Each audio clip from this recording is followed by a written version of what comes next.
Welcome to Tripura Info News Update. এডিসিতে নিয়োগ বাতিল করে অবিলম্বে স্বচ্ছ ও সুস্থ নিয়োগ প্রক্রিয়ার মাধ্যমে সমস্ত শূন্যপদ পূরণের দাবি উঠল আগরতলায়। একই সঙ্গে ১২৫তম সংবিধান সংশোধনী বিল দ্রুত পাশ করার দাবিও জানানো হয়েছে। এই দাবিগুলো সামনে রেখে জিএমপি, টিওআইএফ ও টিএসইউ এর যৌথ উদ্যোগে স্বামী বিবেকানন্দ মূর্তির সামনে গণঅবস্থান কর্মসূচি অনুষ্ঠিত হয়। গত এডিসি নির্বাচনের পরে নির্বাচনের মধ্যে এডিসি এলাকা কোনো নোটিশ কোনো পরীক্ষা ছাড়াই ১২০ জন যুবতীদের চাকরি দেওয়া হয়েছে। সেই নিয়োগ নীতি বাতিল করে সুস্থ এবং স্বচ্ছ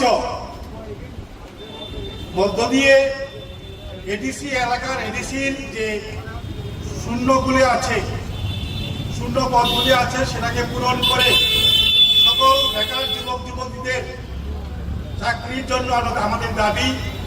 আমরা দেখেছি যে গত এডিসি নির্বাচনে আমরা সেই জায়গায় দাঁড়িয়ে দেখছি যে এডিসি নির্বাচনের মধ্যেই আমরা কিছুদিন যখন তারা জয়লাভ করেছে, 4টি বিজেপি এবং 24টি মথা দলের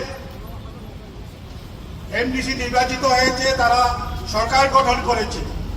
পরেই দেখছি যে 120 জন নিয়োগের মধ্য দিয়ে তাদের চাকরি দেওয়া হয়েছে।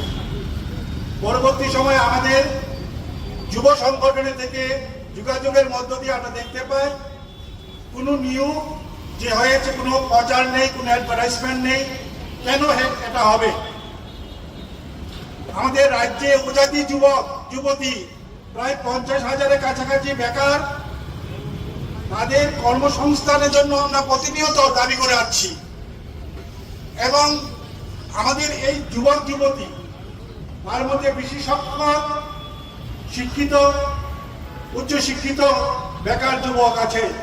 কেউ মেডিকেল পাশ করে বসে আছে, কেউ ইঞ্জিনিয়ার পাশ করে বসে আছে, কেউ বা গ্রাজুয়েশন, পোস্ট গ্রাজুয়েশন করার পর বসে আছে। তাদের চাকরির জন্য কোনো সরকারের কোনো হেল্প নেই, না এডিসি সরকারের, না আমাদের যে স্টেট সরকার বিজেপি সরকার, তাদের কোনো নিয়োগের জন্য কোনো উদ্যোগ নেই। হঠাৎ করে 120 জন নেতা মন্ত্রীদের ঘর থেকে চাকরি হয়ে গেল। কিভাবে হলো তা নিয়ে আমাদের রাজ্যের উচ্চতর আদালতের নিকট কেস হয়েছে। সেখান থেকে তাদের 15 জনের বিরুদ্ধে এই চাকরি স্থগিত এবং বেতন স্থগিত রাখার জন্য বলা হয়েছে। কেন 15 জনের মধ্যে হবে? বাকি যারা আছে আরো 105 জন, তাদের আমরা চাই সুষ্ঠুভাবে তা তদন্ত করে কিভাবে চাকরি হয়েছে, এই চাকরিগুলি কার কার কিভাবে করেছে তাকে তদন্ত করে বের করে তাদেরকে বাতিল করতে হবে এবং সুস্থ এবং স্বচ্ছতার মধ্য দিয়ে উপজাতি অংশ এবং সারা রাজ্যের যে বেকার যুবক যুবতীদের চাকরি দিতে হবে।